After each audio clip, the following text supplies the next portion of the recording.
नारायण भगवान की जय। कार्तिक महात्म्य चौथा अध्याय। नारद जी बोले, ऐसा कहकर विष्णु भगवान मछली रूप धारण कर कश्यप की अंजलि में प्राप्त हुए। उस मछली पर दया करके मुनि ने उसको कमंडल में डाल लिया। जब वह उसमें न समाई तब कुएं में डाला। कुएं से तालाब में, तालाब से समुद्र में डाली गई। तब मत्स्य रूपधारी भगवान शंखासुर को मारते हुए और अपने हाथ में दबाकर बद्रीवन को गए और वहां सब ऋषियों को बुलाकर भगवान बोले कि जल के भीतर वेद निमग्न हो गए हैं, तुम उन्हें ढूंढो और शीघ्रतापूर्वक जल से निकालकर रहस्य समेत ले आओ, जब तक मैं सब देवताओं समेत प्रयाग में निवास करूंगा।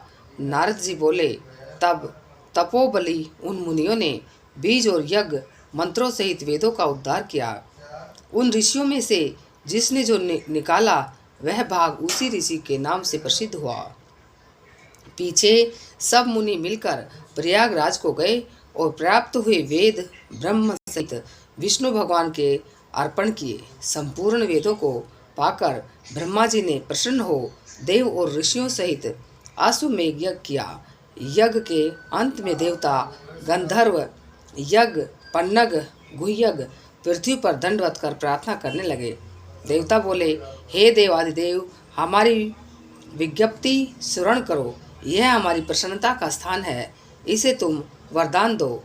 हे रमापते, इन ब्रह्मा जी ने इस स्थान में नष्ट हुए वेद फिर पाए और हमने यज्ञ के भाग प्राप्त किए, इसलिए आपके प्रसाद से यह स्थान पृथ्वी में अत्यंत श्रेष्ठ हो और पुण्य देने वाला हो, और यह महीना भी ब्रह्म हत्या आदि को दूर कर अक्षय फल देने वाला हो। श्री विष्णु बोले, हे देवताओं, जो बात तुमने कही है यही मुझे भी अभिष्ट है, सो ऐसा ही होगा। यह ब्रह्म क्षेम नाम से सबको सुलभ होगा।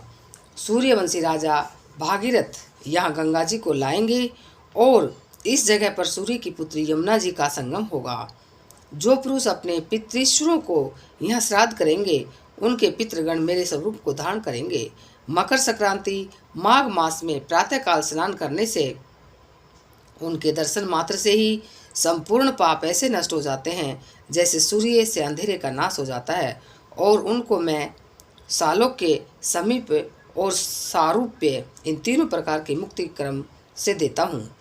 हे मुनिवरों, मैं सर्वज्ञ रूप से बद्रीवन में सदैव निवास करता हूँ।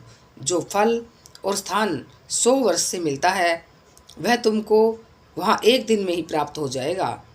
उस स्थान के दर्शन करने वाले मनुष्य जीवन मुक्त हो जाते हैं। सूत जी बोले, विष्णु देवताओं से ऐसा कहकर ब्रह्मा जी सहित वही अंतर्ध्यान हो गए और इंद्रादिक देवता भी अंशों से यहाँ रहकर अंतर्ध्यान हो गए।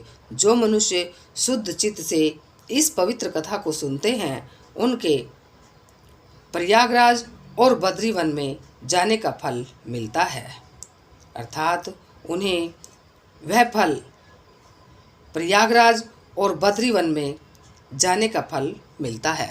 बोल नारायण भगवान की जय।